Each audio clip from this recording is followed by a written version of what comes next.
বরকাতুহু। আজকে আপনাদের সাথে কথা বলবো মেট্রিল সিরাপ অথবা প্রাথমিক অবস্থায় পাতলা পায়খানার চিকিৎসা নিয়ে। তো মেট্রিল সিরাপ সম্পর্কে যদি আগে বলি তাহলে আপনারা নাম শুনেই বুঝতে পারছেন এটি একটি ঔষধ। তো এটি তো ফার্মেসিতে মেট্রিল নামে পাওয়া যায়। এটি আসলে মেট্রোনিডাজল গ্রুপের।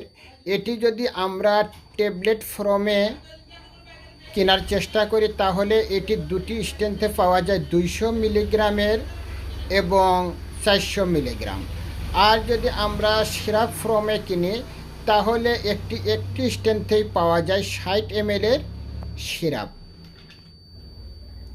এখন এই 60 ml সিরাপের মধ্যে প্রতি 1 চামচ সিরাপের মধ্যে থাকে 200 মিলিগ্রাম বা 200 mg ঔষধ।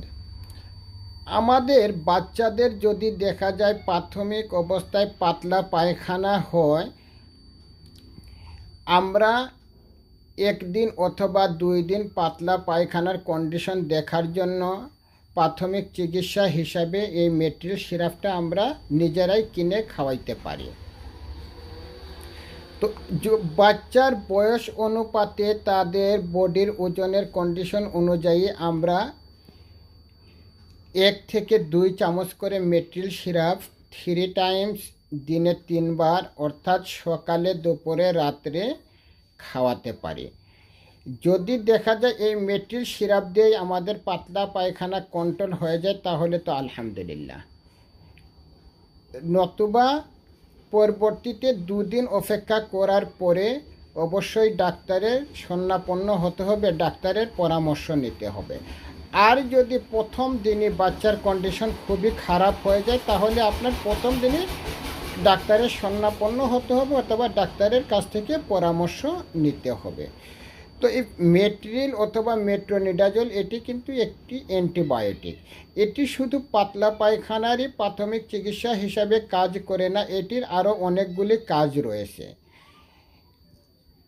তো আমরা অন্য কাজের কথা আজকে বলবো না, আজকে শুধু অতটুকু বলবো পাতলা পায়খানার প্রাথমিক চিকিৎসা হিসাবে আমরা এই মেট্রিল সিরাপ এর পাশাপাশি যদি আমরা ওরাল স্যালাইন খেতে পারি তাহলে প্রায় 80% পাতলা পায়খানা কন্ট্রোল হবার সম্ভাবনা থেকে যায়। ওকে, যদি কোনো ধরনের প্রশ্ন থাকে তাহলে কমেন্টস বক্সে লিখতে পারেন।